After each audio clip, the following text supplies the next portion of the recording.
Hi, everyone. Welcome back to our podcast. Today's guest is Guy Varble, a true expert in real estate with experience across just about every asset class, from single family houses to multifamily rentals, commercial properties, and self storage. He has done it all. Over the course of his career, Guy has been involved in over 10,000 units and over $220 million in transactions. He's also known for turning big box stores into profitable self-storage spaces and leading ground up developments in the space. We're excited to dive into his journey, lessons learned, and what he sees coming in the next world of real estate. Guy, thank you so much for coming in. It's a pleasure having you. Well, thank you for having me, and I appreciate your time, and hopefully we can add value to you and your listeners. Thank you so much. Guy, tell us from the beginning, what was that turning point? How did you get started with self-storage? How did you get started with real estate? Right. So I think the beginning is my parents had maybe 20 rentals when I was younger, and I helped manage some of that, and that's absolutely what I didn't want to do. And so I really didn't start to think about real estate until my 40s, when we started to have kids. And my kids are now 18, 19, and 21. And we had thought, hey, you know what, if we buy a couple of rentals per child, by the time they graduate from college, they'll have an asset free and clear that they can either pay off the loans or do something with. So that's the mindset that we had moving into it. We bought one of those learn how to flip houses with no money down programs, did pretty well with that. I did some coaching with them for about 4 or 5 years while I was building a business. And then in 2018, that's when we really said, hey, let's transition to self storage. And we had some business partners at the time, and we were making these transitions, and we didn't really know anything about self storage, but we really believed in ourselves. And we bought our first facility in 2018, and we bought another one, and we did a bunch of different things and built some and that kind of stuff. And it's been a great journey. And I'm 57 years old, and I finally feel like I found something I could do for the rest of my life. Like, so I'll be doing self storage for as long as I can imagine, because we really just love it. We're very data driven, and we really love what we do. Awesome. That's fantastic, Guy. It's truly amazing that you believed in self-storage even though like you had no experience in it Right. and it worked out. That's what a lot of people don't do. They don't have that belief, that mindset that this will work out. Right. They just give up right away. So that's amazing that you had that. Guy, tell us, what does a typical day look like for you nowadays?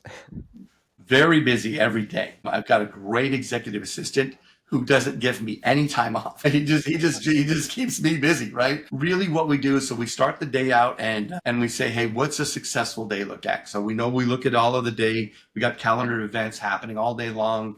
We've got projects that we need to get completed that are sitting on my desk.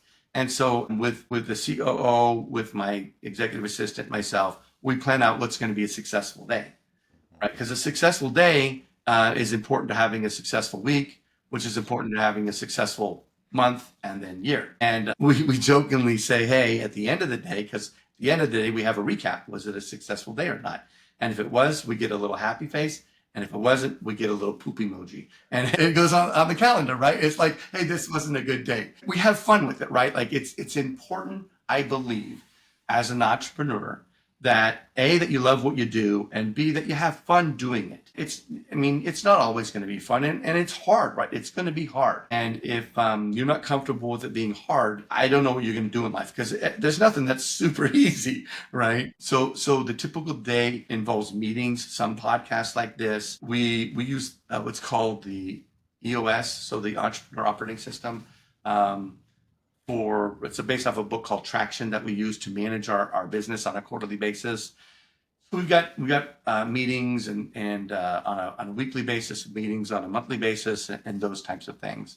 I will say this: we are getting better, and we aspire to only use meetings to solve problems and use systems to transfer information. So use meetings to solve problems and systems to transfer information. Wow, that's awesome. And that's great, Guy. A lot of people, when they have businesses, all they do is just work hard. They don't enjoy it. They're suffering. And then, sometimes they get depressed too. I see a lot of entrepreneurs, they're not happy with what they're doing. There's not that reward there. There's not that happiness there. Like you mentioned, like you have that smiley face and then you have that. I think that's fantastic. Yeah, right.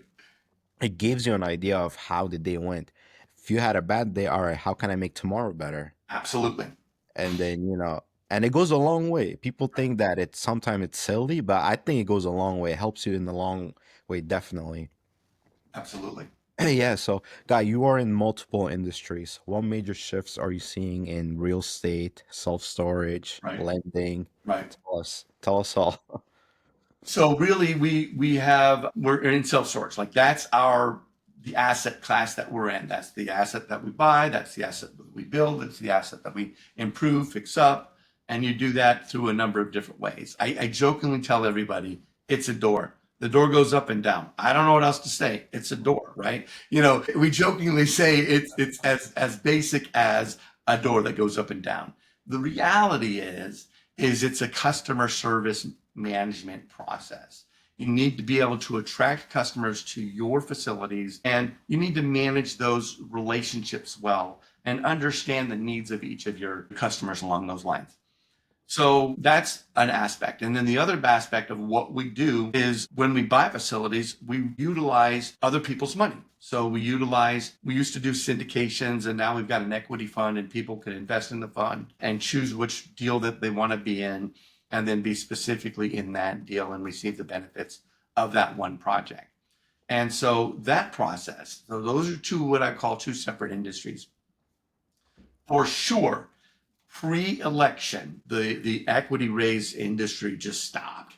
Right? People were like, I don't know what's going to happen. I don't know what we're going to do. And it was really, really fear based. There's a lot of fear based. We're seeing that a little bit right now with some uncertainty around tariffs and things like that. But I think that things are opening up, and there's some major investment companies in this country who have allocated, one of them's allocated $16 billion towards acquiring specific types of asset classes because they feel, I believe that this is what they say, they feel like they're hitting the trough in certain commercial real estate. So they're looking to go ahead and buy now and then ride that cycle. That's their industry. That's not mine. That's how they do it. That's not how I do it. I don't have $16 billion, but whatever. So I think that the commercial real estate industry across the board in the country of the US has been a super solid, but it does have cycles, right? And so understanding where the cycle's at is important. The reason we like self storage is because as an asset class, it's a risk mitigated asset class, which means, unfortunately, if everything's going really bad in the country and people are losing their houses, self storage increases in occupancy. People got to get rid of their home, but they're going to keep their stuff. It's not junk like most people think. Important stuff. It's valuable to them, and they just need a place to store it for 7 months or 18 months or whatever amount of time it takes them for them to right size their life. So that is why we like self storage. Mhm. I like it for other reasons, but that's one of the reasons that we really like it. The equity raise side is a different deal. Stock market has done fairly well over the last couple of years.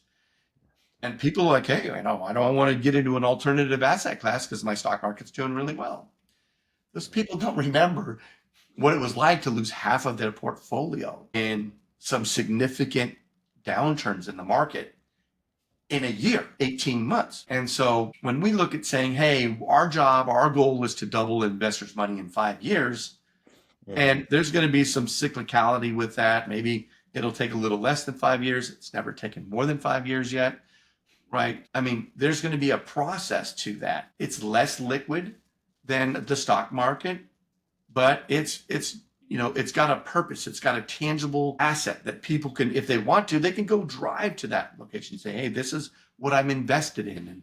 And they know the people who are responsible, as opposed to with stock market or mutual fund. I say good luck trying to get in touch with the mutual fund manager, right? Unless you've got a $16 billion, right? Then maybe you could talk to them. Maybe then. Those are the two industries that we're in. Awesome. That's fantastic, Guy. How have things like rising interest rates or AI impacted your business? Yeah, rising interest rates is very interesting. It's both good and bad, right? I think it's good in the sense that it's reduced the amount of buyers, right? We sold 10 facilities, as a group in 2022 because there were a lot of buyers out there with a really cheap money. And they're like, just give it to me at any price. We're like, you can have it. We'll sell it to you at any price. It'll be this price, right? You know what I mean? And so that was great for us. Right now, as interest rates, is basically the cost of money has doubled compared to what it was at that point in time. It's hard, right? It's hard for people to do that. So that's diminished the amount of buyers, which has increased the amount of opportunities for companies like us who are very diligent at looking at every deal, and we make decisions based off of specific data points. And then we look at the financials. If the data points aren't there, we don't care what the financials are because the demographics are too small, or the community's losing population and they're losing jobs. That's important to us. We don't want to invest in that area simply because we understand the needs of our customers. And though that area could possibly work, why go there when we've got the entire country that we can look at, right? Yeah. So interest rates has done that. Obviously, it's increased our weighted average cost of capital, right? So we've got equity money that we're paying, 15 to 22% on, and then we've got debt money that we were paying 4.5% on. We're now paying 7.5% on. So the weighted average cost of capital has changed. It's not just the interest rate, but it's also the reduction of debt. So you're seeing 65, maybe 75% loan to value, where before you were seeing maybe up to 85% loan to value. And so that also affects the overall weighted average cost of capital. That absolutely impacts the ability to purchase. So you have to reduce your purchase prices, which then makes you less competitive. But I would rather not do a deal than get into a deal where investors' money is more at risk to do that. That's great. That's great. Yeah, you're absolutely right. And what about AI? Has that impacted your business or Love it. I love told it? all my kids, I said, if you come out of college and you don't know how to use AI, you're not getting hired. Yeah. You're like the people coming out of college in the 70s saying, no, I'm only using the slide rule. Forget that calendar thing, right? You're like, don't do that, right? It's Yeah. a tool that you need to understand its failure rate. Like, where is it failing? Hmm. And how do we utilize it? So we absolutely utilize it in different types and different functions. It can write better than I can write. So we use like a Perplexity as one of the products we use. It writes better than I do.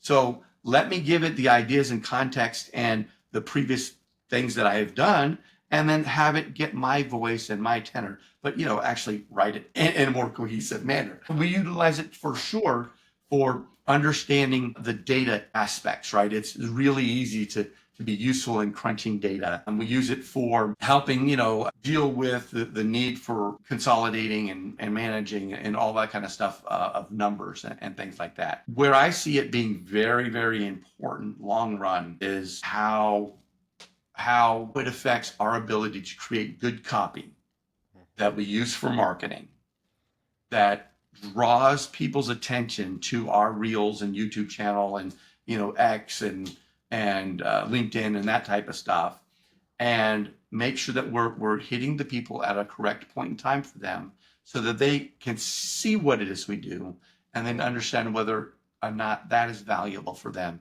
and their current point in life. So that's what we're using it for right now.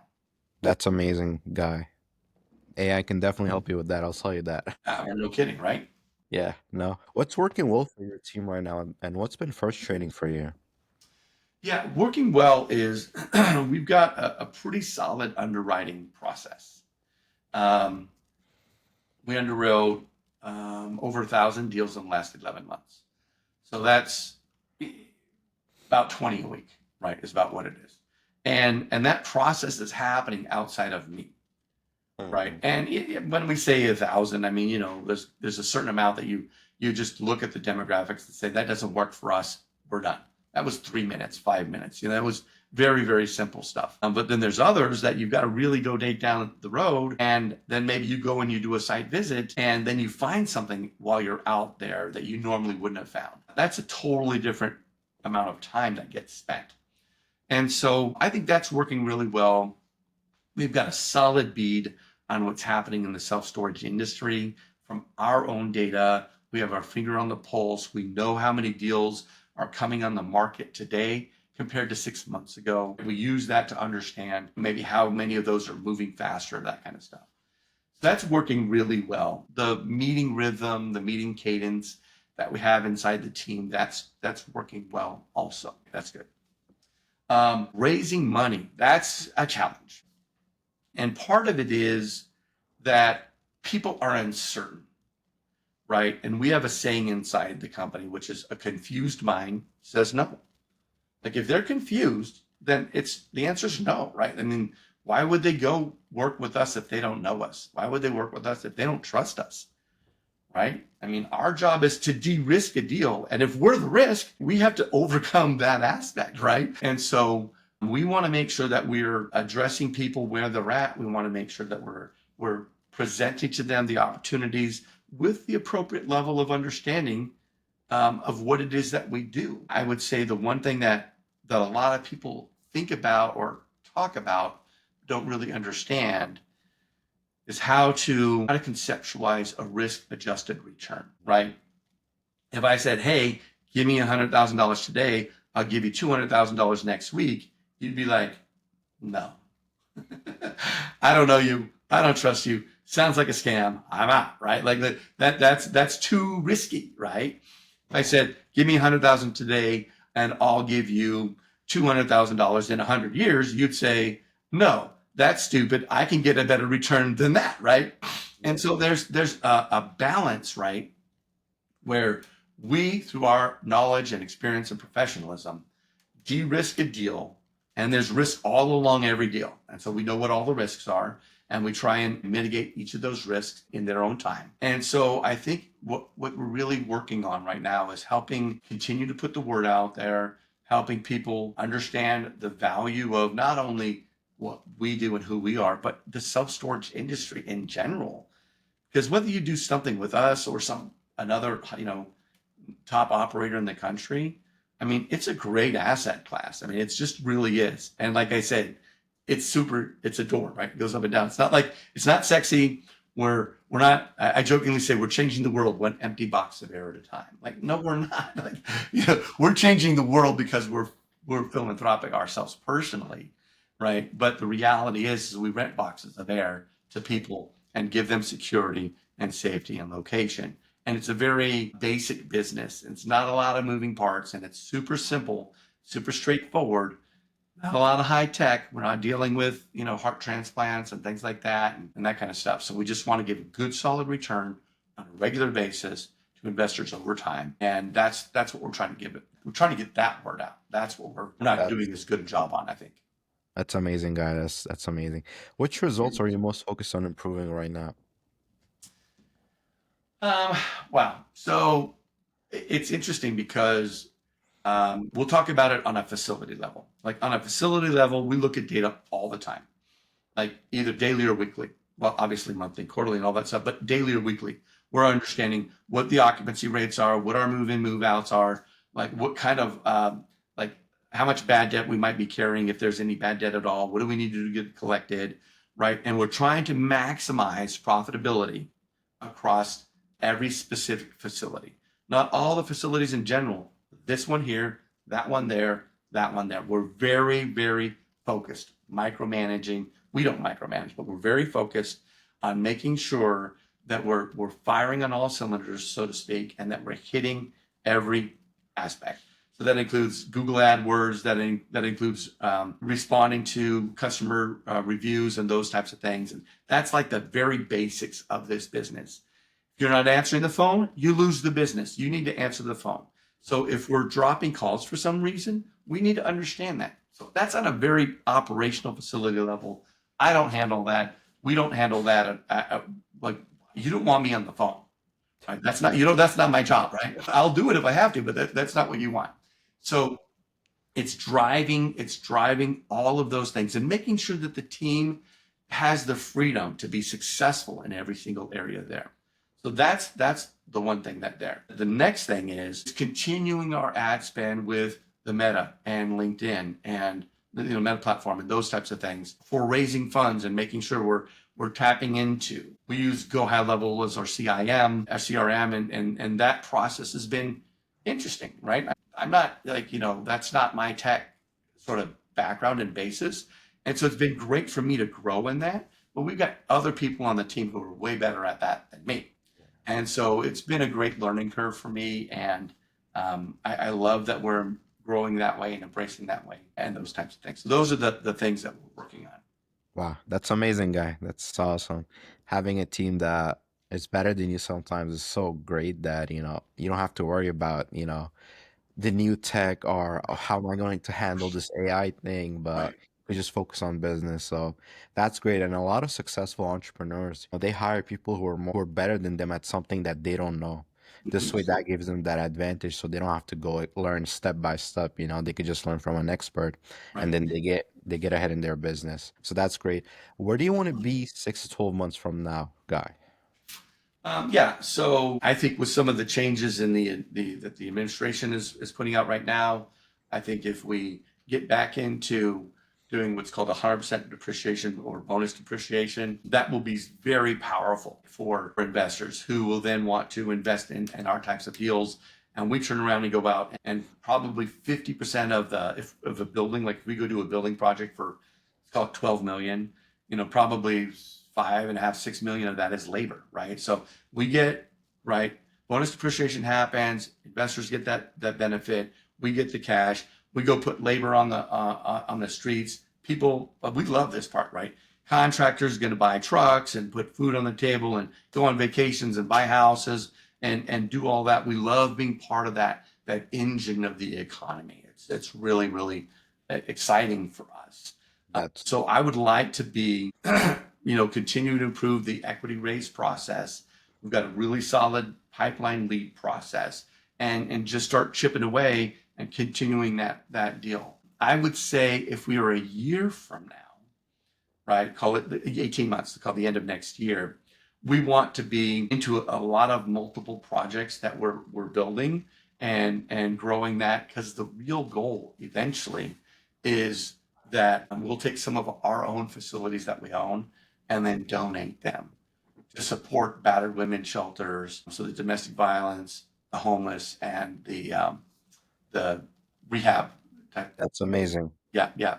And so those facilities, I mean, I want to be able to donate them debt free, then encumber them, give that money to those facilities, and allow those cash flows over time to pay off the debt and support those.